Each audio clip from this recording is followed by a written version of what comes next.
తెలంగాణలో ఎవరెన్ని కుట్రలు చేసినా, అడ్డంకులు సృష్టించినా జనసేన పార్టీని మాత్రం ఎవ్వరూ అడ్డుకోలేరని పార్టీ నేత, ఖమ్మం జిల్లా వైరా నియోజకవర్గం ఇన్ఛార్జి కట్ట రామకృష్ణ స్పష్టం చేశారు.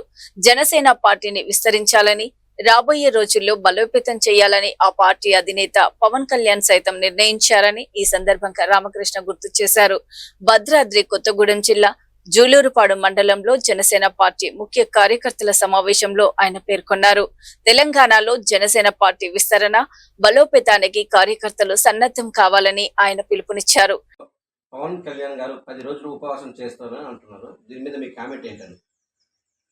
ఇప్పుడు మీరు ఆ రోజు పవన్ కళ్యాణ్ గారు చెప్పిన వీడియో ఒకసారి మొత్తం చూస్తే ఆయన అన్న సంబంధం ఏంటిది, ఆయన మాట్లాడిన సిచ్యువేషన్ అనేది అర్థమవుతుందండి. ఒకసారి మీరు ప్రశాంతంగా మనసు పెట్టి ఆలోచించండి. ఆ రోజు ఏమన్నారంటే, ఇంతమంది బలిదానం మీద, ఇన్ని ఉద్యమాల మీద తెచ్చుకున్న తెలంగాణకి మీరు పార్లమెంటులో డోర్లు వేసి చేసుకోవాల్సిన అవసరం ఏముంది, తెలంగాణ ఇవ్వాల్సిన అవసరం ఏముంది, అది మీరు అట్లనే మాకు తెలంగాణ అనేది ఒక సెంటిమెంట్ పరంగా రాజేసి ఉద్యమాలకి, విప్లవాలకి ఎన్నో రకాలుగా ఎన్నో పోరాటాలు చేస్తే, ఎంతో కొట్లాడితే కానీ తెలంగాణ తెచ్చుకున్నాం.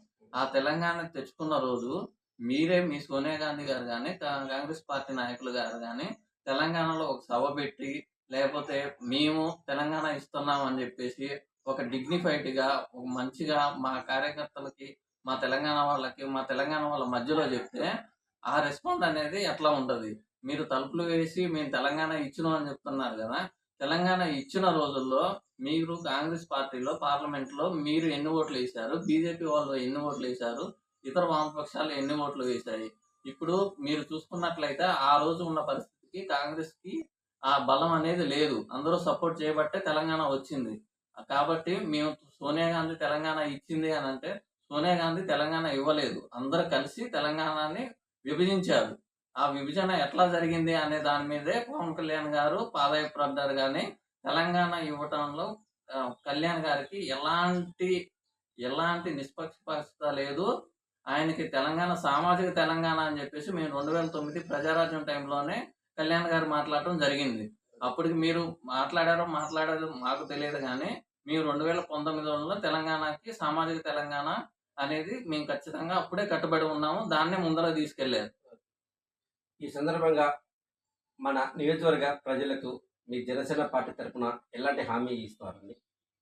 మేము పార్టీ పరంగా హామీ అని అంటే అండి, మాది జనసేన పార్టీ తెలంగాణలో ఇప్పుడు బలపడుతుంది కాబట్టి భవిష్యత్తులో ఖచ్చితంగా పోటీ చేస్తాము. కార్యకర్తలకు అందుబాటులో ఉంటాము. ప్రజలకి ఏ సమస్య వచ్చినా కానీ దాన్ని తీర్చే విధంగా చర్యలు తీసుకుంటామని అయితే తెలియజేస్తున్నాము. భవిష్యత్తులో మంచి భవిష్యత్తు జనసేనకు ఉంటుంది తెలంగాణలో. ఖచ్చితంగా మేము దానికి తగ్గట్టు ప్రయత్నాలు చేస్తాం.